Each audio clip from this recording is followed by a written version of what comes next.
தாய் வீடு மே 2026. தமிழ் அரங்கியலில் மரபும் நவீனமும் மீளமைத்தல். எழுதியவர் மா. கருணாநிதி. வாசிப்பவர் சத்தியதேவன். கலை இலக்கியங்கள் யாவும் சமூகத்தின் வெளிப்பாட்டு கருவியாகும். கலை இலக்கிய உருவாக்கத்திற்கும் சமூக உருவாக்கத்திற்கும் நேரடி தொடர்புண்டு. கலை இலக்கியங்கள் உருவம், உள்ளடக்கம், உத்தி ஆகியன சமூக நிர்பந்தங்களாலும் காலத்தின் உந்துதல்களாலும் மாற்றத்துக்குள்ளாக்கி வருகின்றன. ஐரோப்பியர் வருகையால் இந்திய தமிழ் இலக்கிய தளங்களிலும் அரசியல், பொருளாதார, பண்பாட்டு தளங்களிலும் மாற்றங்கள் நிகழ்ந்துள்ளன. அந்த வகையில் இந்திய தமிழ் சமூகத்தில் நவீனவாதம் என்னும் சிந்தனை முறை உருவாக்கம் பெற்றதெனலாம். நவீனவாத சிந்தனை இலக்கிய வகைகளிலும் பரவலாக்கம் பெற்றது. 13ஆம் நூற்றாண்டில் தொலைநோக்கு கண்ணாடி கண்டுபிடிக்கப்பட்டது. அதை அடுத்து படிப்படியாக அறிவியல்சார் கண்டுபிடிப்பு, கடிகாரம், தொலைபேசி, தொலைக்காட்சி ஆகியன கண்டுபிடிக்கப்படுகின்றன. இரும்பு, எஃகு தொழிற்சாலைகள் உருவாக்கம் பெறுகின்றன. இவ்வாறான படிநிலை வளர்ச்சி சார்ந்த கண்டுபிடிப்புகளின் சூழலில் தொழில்நுட்ப வளர்ச்சியும் தகவல் தொடர்பு வளர்ச்சியும் பெருக தொடங்குகின்றன. முந்தைய சமூக அமைப்பான நிலப்பிரபுத்துவ சமூக கண்டுபிடிப்புகள் மாற்றம் பெற்று முதலாளித்துவ சமூகம் உருவாக்கம் பெறுகின்றது. இதன் விளைவால் தொழில் புரட்சி வேகம் பெறுகின்றது. மனித உறவு நிலைகளிலும் கலை இலக்கியங்களிலும் தொழில் புரட்சியின் விளைவுகளை காண முடித்தது. நவீன எழுத்து உருவாக்கத்திற்கு முதலாளித்துவ சூழலே காரணகர்த்தாவாக விளங்குகின்றதை அறிய முடிகின்றது. தனி மனித தத்துவம், நகர உருவாக்கம், நடுத்தர மக்கள் உருவாக்கம், இயந்திர உருவாக்கத்தின் ஊடாக மனித மனநிலை அந்நியமாதல், வாழ்வினை அபத்தமாக காணுதல், உலகப் போர்களால் ஏற்பட்ட பேரழிவு, மதம், கடவுள் குறித்தான கருத்தாக்கங்களின் மீது ஏற்பட்ட அவநம்பிக்கை, மனித மனம் அனைத்தையும் சூன்யமாக சிதைவுண்டதாகவே அணுகியது. இத்தகைய மனித அடையாளங்களின் மையத்தை தொடும் பொருட்டு இலக்கியத்தின் குவிமையம் நவீனத்துவம் உருப்பெற்றது. படச்சட்டக அரங்க அமைப்பானது பார்வையாளர்களை இருளுக்குள் அமர வைத்து ஒவ்வொருவரையும் தனித்தனியாக அந்நிய மனோபாவத்தில் அமர வைக்கும் தன்மையை கொண்டதாகும். பாரம்பரிய நிகழ்த்த மரபு இவ்வமைப்பு முறையிலிருந்து வேறுபட்டதாக விளங்குகிறது. இப்பாரம்பரிய நிகழ்த்துக்களை சமூகத்தின் அனைத்து மட்டத்தினரும் கட்டுமான நிலையில் குழுவாக ஒன்று கூடி அமர்ந்து நிகழ்த்துனர், பார்வையாளர் என்னும் பேதமின்றி கூட்டு நடவடிக்கை சார் இந்த நிகழ்வாய் வெளிப்படக்கூடியதாகும். ஆனால் படச்சட்டக நாடக மேடை உருவாக்கம் தனி மனிதர் சார்ந்த பின்புலத்தில் நகர் சார்ந்த மேடையாக விளங்குகின்றது. ஐரோப்பிய நாடக ஆசிரியர்களின் மூலமாகவும் பாசி நாடக கம்பெனி மூலமாகவும் படச்சட்டக அரங்க அமைப்பு உருவானது என்பதை அறியலாம். வண்ண வண்ண திரைச்சீலைகளும் பிரம்மாண்டமான காட்சி அமைப்புகளின் ஊடாக நாடகம் நிகழ்த்தும் மரபு நகரங்களில் அறிமுகமாயின. தெருக்கூத்து, தேவராட்டம், பாவைக்கூத்து, குதிரையாட்டம், காவடி ஆட்டம், பறையாட்டம் முதலிய மரபுசார் நாட்டுப்புற நிகழ்த்து கலைகள் வடிவங்களை இணைத்து நாடகங்களை உருவாக்கும் முயற்சியின் விளைவாகவே நவீன நாடக கலை வடிவம் உருப்பெற்றது. இந்த சூழலில் உருவான மொழிவாரியான தேசிய எழுச்சியும் பண்பாட்டு அடையாளங்களை மீட்டெடுப்பதற்கான தேடலும் வீண நாடகங்கள் தங்கள் அடிப்படை வேர்களை பாரம்பரிய அரங்க கலைகளிலிருந்து பெற்றுள்ளதை அறியலாம். இச்சூழலில் மண் சார்ந்த அடையாளங்களை பேணுதல் எனும் குணநிலை சார்ந்த செயற்பாடு கலை இலக்கியங்களின் அடிநாதமாக விளங்குகின்றது. சிறுகதை, நாவல்களில் சமூகத்தை பிரதிபலித்தல், பண்பாட்டு அடையாளங்களை மீட்டெடுத்தல் என நிலை படைப்புகளில் வெளிப்பட்டன. மண் சார்ந்த அடையாளங்களை மீட்டெடுக்கும் சூழல் நவீன அரங்கில் மரபினை இணைத்தல் எனும் தன்மை உருவாகியுள்ளது. நவீன சிந்தனை மரபால் கூட்டுச் செயற்பாடு, கூட்டுணர்வு, கூட்டு நடவடிக்கை சார்ந்த மரபான அரங்க முன்னெடுப்புகளில் இருந்து வேறுபட்டு தனிநபர் சார்ந்த தனி அடையாளங்களை முன்வைக்கும் வகையிலேயே நவீன அரங்கு உருவாகியுள்ளது. பாரம்பரிய அரங்கிலிருந்து நவீன அரங்கு பெற்றுக்கொண்டவை எவை? பாரம்பரிய அரங்கிலிருந்து எதை எடுத்துக்கொண்டோம்? எடுத்துக்கொண்டவைகளை எப்படி பயன்படுத்துகின்றோம்? பாரம்பரிய அரங்கு எந்தெந்த சூழலில் எங்கெங்கு எப்பொழுது நிகழ்த்தப்படுகின்றது? பாரம்பரிய அரங்கில் நடிகர்களும் பார்வையாளர்களுக்கும் இருக்கக்கூடிய தொடர்பு யாது? பாரம்பரிய அரங்கிலிருந்து நவீன அரங்குக்கு தேவையானதை எவ்வாறு எடுத்து செல்லப் போகிறோம்? நவீன நாடகங்களில் பழமையான மரபு கூறுகளின் பயன்பாடுகள் என்று பார்க்கும்போது மேற்குறிப்பிட்ட வினாக்கள் ஆய்வில் எழுகின்றன. நவீன நாடகங்களின் பாடுபொருள் எங்கிருந்து எடுக்கப்பட்டாலும் அவை மண் சார்ந்த மரபு கூறுகளை கொண்டே தயாரிக்கப்பட்டுள்ளன.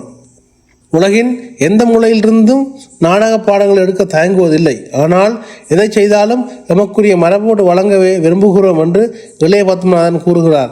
இக்கருத்தின் மூலம் மரபின் தேவையை உணர முடிகிறது. தமிழ் சூழலில் மரபான அரங்கு குறித்து பார்க்கும்போது அவை பன்முகத்தன்மை கொண்ட செயற்பாட்டின் அடிப்படையில் விரிவடைந்துள்ளது. பார்வையாளருக்கும் நிகழ்த்துவோருக்கும் இடையில் எந்த ஒரு இடைவெளியும் அற்ற நெருக்கம் பாத்திர வார்ப்புக்கு ஏற்பவும் தாளக்கட்டுகளுக்கு ஏற்பவும் உடல் அசைவு பாடல்களின் மூலமாகவும் காட்சி வழியில் பயணம் செய்ய வைக்கும் காவிய சாயல். பார்வையாளர்களை காட்சியோடும் நாடக நிகழ்வோடும் உணர்வுபூர்வமாக ஒன்ற வைத்தலும் அறிவுபூர்வமாக விலக வைத்தலும். இவ்வாறான மரபான நாடகங்களில் இருக்கும் நாடகக்கூறுகளை கொண்டு இயங்க வேண்டிய தேவை எழுந்துள்ளது. ஒவ்வொரு காலகட்டத்தின் சமூக நடவடிக்கையின் பின்புலத்தில் மரபுடனும் வரலாற்றுடனும் உரையாடல் நிகழ்த்துவதாய் நவீன எழுத்துக்கள் செயற்படுகின்றன. நவீன எழுத்தென்பது பரிசோதனை முயற்சி கொண்டதாகும்.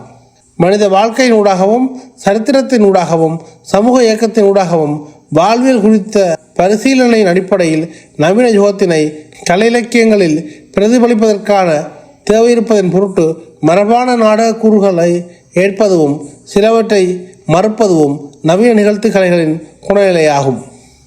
மரபு சார்ந்த நிகழ்த்துனர்களுக்கும் நாடக பார்வையாளராகிய மக்களுக்கும் நெருங்கிய தொடர்பு இருப்பதாகவே மக்கள் உணர்கின்றனர். இத்தொடர்பு என்பது சடங்கு சார்ந்த திருவிழாக்கள் மூலமாக வருடந்தோறும் கூட்டுறவு நீடிக்கின்றது. வட ஆற்காடு தென்னாற்காடு ஆகிய வட்டாரங்கள் நிகழ்த்தப்படும் தெருக்கூத்து நிகழ்வுகள், மதுரை மாவட்டம் சார்ந்து நிகழ்த்தப்படும் நாட்டுப்புற நாடகங்கள் மற்றும் நாட்டுப்புற நிகழ்த்துக்களை ஆகிய தேவராட்டம், ராஜாராணி ஆட்டம், தென் மாவட்டம் நிகழ்த்தப்படும் காணியான் கூத்து முதலிய கூத்துக்கள், கொங்கு வட்டாரம் சார்ந்த கூத்து வகைகள் எனும் இவ்வாறான மரபான நிகழ்வுகளின் மூலமாக மக்களுக்கும் கூத்து நாடக கலைஞர்களுக்கும் நெருக்கமான பிணைப்பு இருக்கும். இவ்வாறான பரிவர்த்தனை ஊடாக மரபான நிகழ்த்து கூறுகளின் ஊடாகவும் நவீன நாடக இலக்கியங்கள், நவீன நாடக நிகழ்வுகள் சமூக மாற்றத்திற்கான மக்களின் விழிப்புணர்வு சார்ந்த மாற்று அரங்காக உருவாக வேண்டும். பாரம்பரிய அரங்கு நிகழ்த்தப்படும் சூழல், இடம், ஆற்றுகையாளர் பார்வையாளருக்கும் இடையிலான உறவு நிலை, வாழ்வியல் நிலை, வாழ்க்கை பற்றிய நம்பிக்கை, உலகியல் பார்வை இவைகளிலிருந்து துணித்து கொண்டு வெளிப்படுவதாய் நவீன அரங்கினை அவதானிக்க முடியும். பாரம்பரிய அரங்கு நம்பிக்கை சார்ந்தும் பலமரபு தொன்மம் சார்ந்தும் ஒரு உரையாடலை நிகழ்த்தி வருகின்றது. உதாரணமாக திரௌபதி பாரம்பரிய அரங்கிலில் திரௌபதி அம்மன் வழிபாட்டு சடங்கோடும் மக்கள் நம்பிக்கையோடும் தெய்வீகத்தன்மையில் வெளிப்படக்கூடியது. இதில் திரௌபதி உரிவதற்கு முன்பாக கூத்தாடக்கூடியவர் தீபமேற்றி வணங்கிவிட்டு பார்வையாளர்களிடம் மன்னிப்பு வேண்டிவிட்டு இக்கூத்தின் காட்சியை நிகழ்த்துவார். இதில் குற்றம் குறை இருப்பின் மன்னித்தர்கள் என சொல்லிவிட்டு கூத்தினை தொடர்ந்து நடத்துவார்கள். திரௌபதியின் தூயுரியம் துச்சாதனன் கூட சபையினரிடம் மன்னிப்பு வேண்டியும் தெய்வத்திடமும் மன்னிப்பு வேண்டியும் இதனை நிகழ்த்துவார். ஆற்றுகையாளருக்கும் பார்வையாளருக்கும் இவ்வாறான பரிவர்த்தனை இருக்கும். ஆனால் நவீன அரங்கில் பார்த்தோமானால் திரௌபதியை வெறும் பாத்திரமாக, இயக்குனரின் சிந்தனை புலத்தில் உருவாக்கப்பட்ட அறிவுபூர்வமான பாத்திரமாக மட்டுமே பயன்படுத்தும் தன்மையை அவதானிக்கலாம். இங்கு திரௌபதி சார்ந்த நம்பிக்கை, தொன்ம உருவாக்கம், பார்வையாளர்களின் மனநிலை போன்றவைகள் மாற்றம் பெறுகின்றன.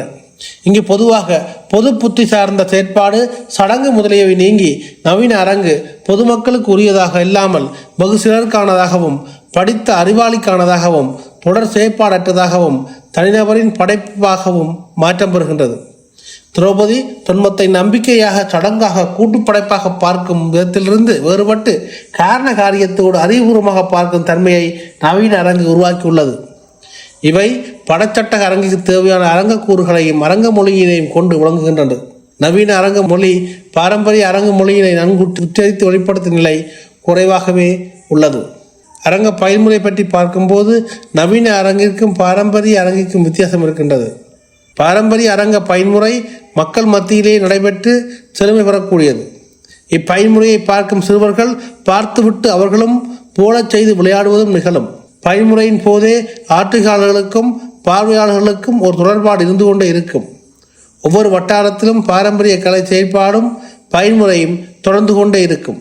இதன் தொடர்ச்சியாகவே பம்மல் நாடகங்கான ஒத்திகையை பார்வையாளர்களுக்கு முன் நிகழ்த்தி காட்டி அவற்றின் மூலம் நாடகம் செழுமைப்படுவதற்கான முறையினை கையாண்டுள்ளதையும் அறிய முடிகிறது. நவீன அரங்க பயன்முறையின் திறந்த இடத்தில் மக்கள் மத்தியில் நிகழ்த்தப்படுவதில்லை. பயன்முறையும் கூட காட்சிக்குரியதாகவே இருக்குமே ஒழிய அவை பாரம்பரிய அரங்கில் உள்ளார்ந்து இருக்கக்கூடிய கூறுகளை உள்வாங்காமல் மேற்கத்திய வீதி நாடக கூறுகளை உள்வாங்கி காட்சிக்குரிய தன்மையில் மட்டுமே நிகழ்த்தக்கூடியதாக நவீன அரங்கு வெளிப்பட்டு வருகின்றது. நவீன அரங்கு பாரம்பரிய அரங்கின் வடிவ உள்ளடக்கத்தினை எவ்வாறு ஏற்றுக்கொள்வது? சமகால சிந்தனைக்கு ஏற்றால் போல் எவ்வாறு பாரம்பரிய அரங்கினையும் நவீன அரங்கினையும் எடுத்து செல்ல போகிறோம்? மாற்றப்பட வேண்டியவை, எடுத்துக்கொள்ளப்பட வேண்டியவை எவையவை எனும் வினாக்கள் எழுகின்றன. பாரம்பரிய கலையை புனிதப்படுத்தல், நவீனப்படுத்தல் என்னும் செயற்பாடு பாரம்பரிய கலைகளை அம்மக்களிடமிருந்து அந்நியப்படுத்தும் நிலையை உருவாக்கும். பாரம்பரிய கலைக்கு அக்காலங்காலமாக முன்னெடுக்கப்படும் தன்மையிலேயே முன்னெடுக்கப்படுவதும் கலைஞர் சமூகத்துடன் அந்த கலையோடு தொடர்புடைய கலைஞர்களுடைய சமூக முன்னேற்றம், கலையின் வளர்ச்சியும், கலைஞர்களுக்கான பிரச்சனைகளும், சமூக இழிவுகளிலிருந்து விடுதலையும் முன்னெடுக்கப்பட வேண்டும். சமூக விடுதலை பற்றி பேசும்போது பாரம்பரிய கலைக்கும் கலையோடு தொடர்புடைய சமூகத்திற்கும் கலைஞருக்கும் மாற்றமும் வளர்ச்சியும் ஏற்படக்கூடும். அப்பொழுதுதான் தற்காலத்தை எதிர்கொள்கின்ற வல்லமை பாரம்பரிய அரங்குக்கு ஏற்படும்.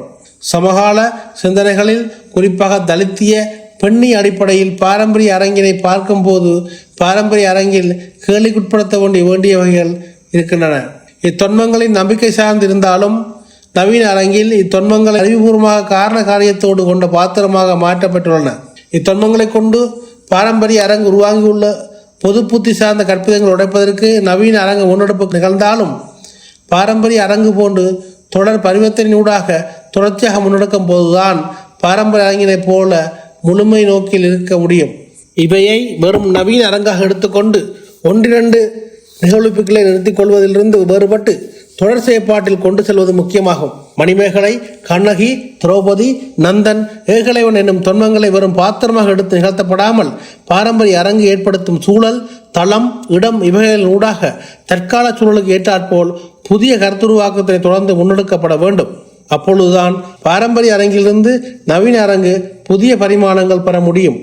அந்த வகையில் மரபின் கூறுகளை மீளமைக்கவும் அடையாளப்படுத்த வேண்டிய தேவையை கருத்தில் கொள்ள வேண்டும். நன்றி.